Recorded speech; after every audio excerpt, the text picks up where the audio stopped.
Kisah Kejuruan Bingai. Media sejarah Langkat. Tatkala waktu masih muda, tatkala rimba masih bersuara, dan tatkala sungai masih jadi nadi kehidupan. Tersebutlah kisah dari tanah tua, bumi yang kelak disebut orang sebagai Langkat nan berdaulat. Di sanalah bersemayam sebuah cerita yang nyaris padam, namun bara sejarahnya masih berkilau sampai hari ini. Tanah Bingai warisan para leluhur. Adapun raja-raja kejuruan Bingai, kejuruan Setabat, serta kejuruan Selesai, ialah anak-anak yang darahnya mengalir dari kota dalam, Jentera Malai. Ayahanda mereka Raja Wanjabar lahir dan besar di kota dalam sekitar tahun 1700 awal. Anak dari tuanku Sultan Bendahara Badiuzaman, seorang raja yang arif dan bijaksana. Kemudian berselang jalannya waktu. Sultan Bendahara pun menitahkan kepada Raja Wanjabar dengan niat menebarkan bayang kuasa ke tanah seberang. Bukan sekedar menguasai bumi, tetapi menanam jejak marwah dan daulat bangsa di tanah taklukan ayahandanya. Beliau pun berangkat sehingga membawanya ke tepian sungai yang dahulu disebut Teluk Johor. Di sanalah ia menegakkan tiang-tiang pertama sebuah perkampungan, bukan sekadar tempat berdiam, melainkan awal terbentuknya peradaban. Dari tanah yang subur dan air sungai yang beriak tenang itu, lahirlah 4 putra perkasa, pewaris darah bangsawan dan penegak marwah negeri. Wan Desan, Wan Sopan, Wan Shah, dan juga Wan Johor.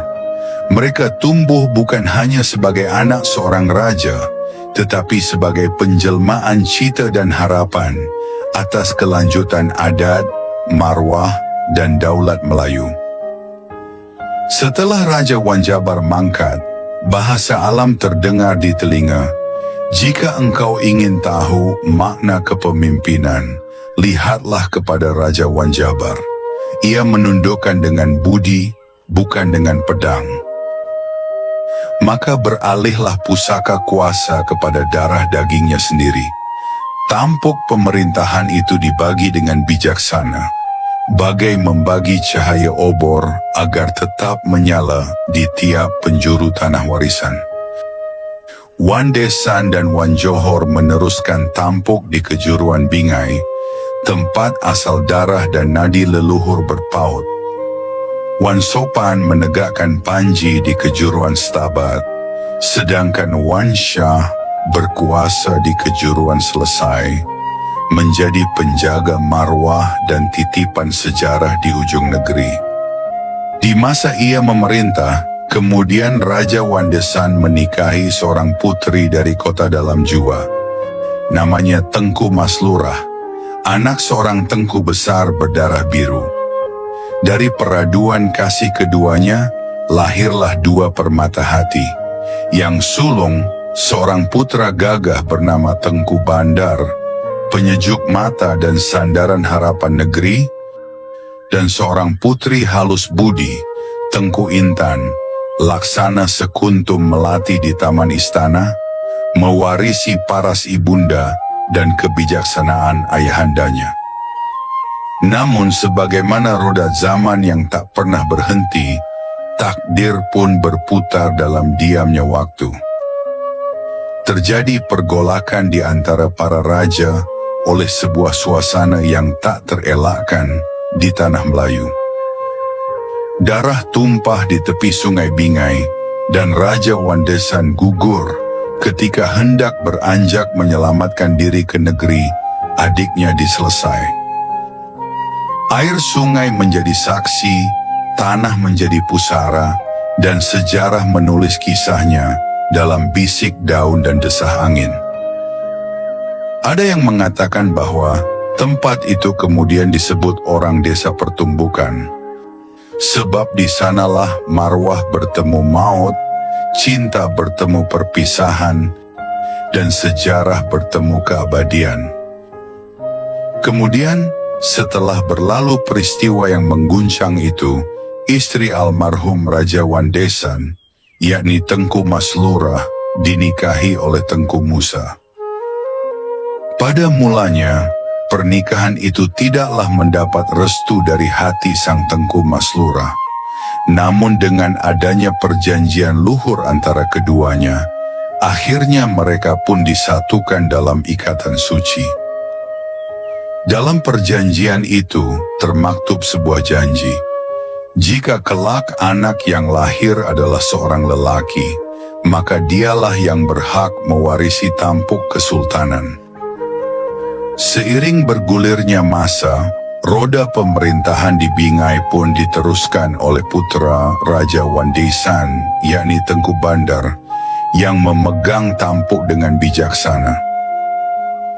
Adapun Tengku Maslurah menetap sementara di Bingai, berkediaman di sekitar Masjid Tua Ar-Rahman, tempat yang kini masih tersisa bayang sejarahnya. Dari rahim Tengku Maslurah bersama Tengku Musa, lahirlah dua orang putra, yang kelak salah satunya menapak menjadi sultan di negeri Langkat. Yang sulung bernama Tengku Ibrahim Abdul Majid, dan yang bungsu Tengku Monteil. Namun takdir berkehendak lain. Tengku Ibrahim Abdul Majid wafat di usia muda saat dalam perjalanan menuntut ilmu agama. Beliau dimakamkan di daerah Air Tawar, Gerbang, dan dari sanalah harum namanya tetap dikenang. Maka kemudian tahta kesultanan digariskan kepada sang adinda, Tengku Monteil, yang berganti nama menjadi Tengku Abdul Aziz Abdul Jalil Rahmat Shah, sultan yang kelak menorehkan lembar baru dalam kisah gemilang negeri Langkat. Dan demikianlah, bersejarah kejuruan Bingai tetap menyala di antara rerimbun masa. Walau zaman berganti, bayang leluhur masih menuntun langkah anak cucu Melayu.